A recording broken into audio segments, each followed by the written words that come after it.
Hello and welcome to Total Television. I'm Brian Dolby and today I'm talking to Ben Atherton, who is the founder and CEO of Samba Mobile. Ben, we're here at the Total Telecom conference and you've been talking about operators, how certain threats might actually be opportunities for them.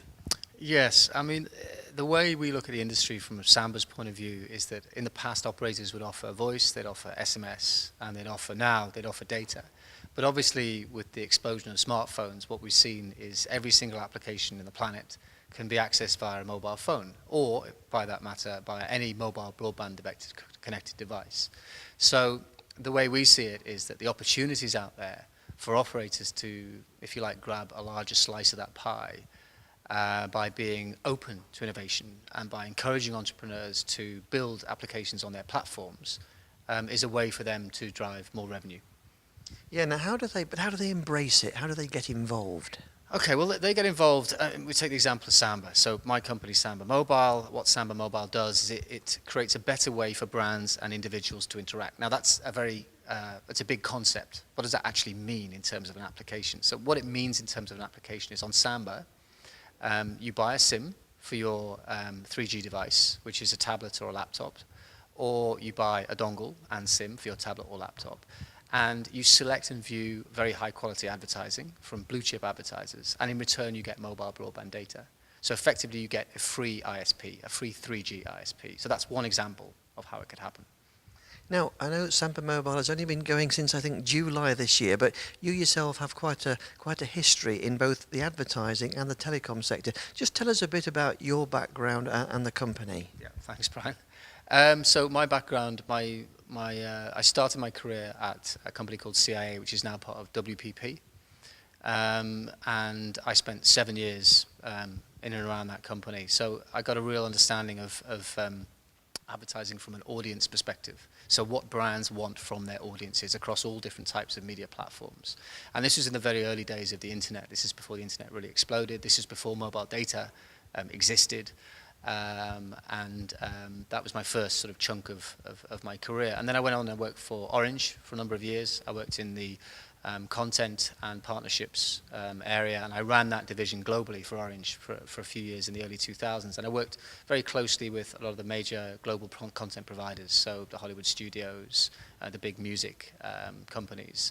And what I would do is put those two industries together and build converged products that would generate income for Orange. So that's really sort of the genesis of where the Samba idea comes about, which is where you have convergent industries that are growing very fast.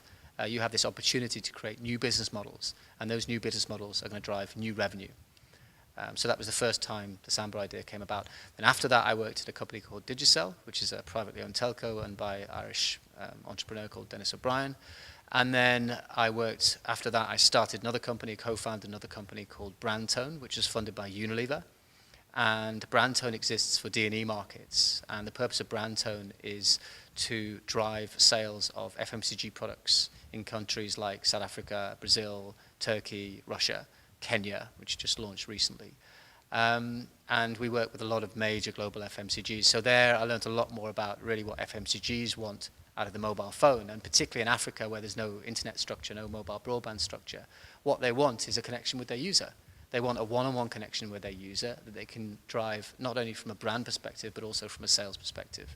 So then coming out of that, I created Samba. So Samba brings all these ideas together. The ideas of what brands, big FMCG brands like Unilever want, what brands want from their audiences in a media environment, this explosion in tablet and laptop growth and mobile broadband connections. So there'll be 1 billion tablets, for example, will be shipped by 2016, according to most estimates, Mary Beaker being a good example. And all these ideas collided with this other industry that was also growing at massive rapid rate, which is the video industry online. So you might remember, you might be browsing a website 3-4 years ago. Let's say you're browsing the BBC. 95% of how you browse your information on the BBC 3-4 years ago would have been text-based.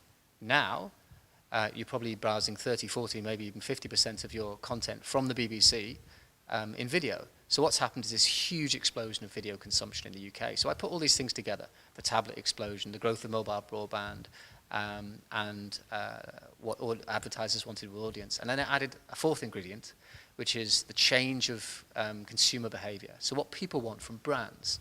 So what we found is there's been a revolution in the way people can talk back to brands. So if we go back to the 90s and we look at the way advertisers used to talk to people, they'd buy a spot in Coronation Street that would reach 25 million people, and they'd say buy brand X or buy brand Y.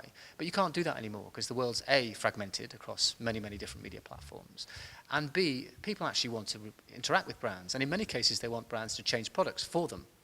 So the advent of social media has allowed this dialogue. So also, the other thing I wanted to do is create a product whereby people could talk back to brands. I see, and obviously it's been a dramatic start from July. Where do you see the company in the next sort of 5 years? Where do you see it going from here? Well, what we do today is the user selects a video, and in return for selecting and viewing that video, they get data. So we see it branching out in a number of different directions. At the moment, we've carried about 300 campaigns since launch, which is maybe 60, 70 a month. But actually in future, we want to carry 1,000, 2,000 campaigns a month. So that means that when Ben or when Brian visits their Samba page, they get a grid of the brands that they want. And that's going to be a huge benefit to the user because, of course, in this information overload era, any product or service that can aggregate what you want in one place is going to be of great value to you as an individual user. So I see that content area deepening significantly.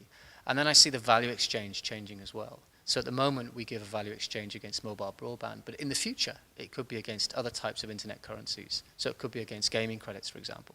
So you may not know this, you may. 22 million people in the UK every month play online games.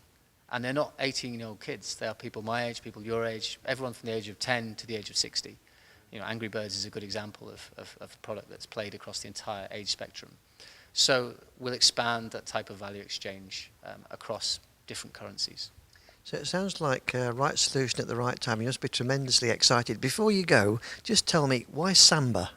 Why the name? So not many people ask me that, funnily enough, but the name Samba was chosen because we wanted something really light that was associated with fun and having a good time, but was also a very easy to remember name that was already a recognizable name. And we came up with Samba. Great, well, best of luck with it, and thanks for talking to us at Total Television. Thanks, Brian.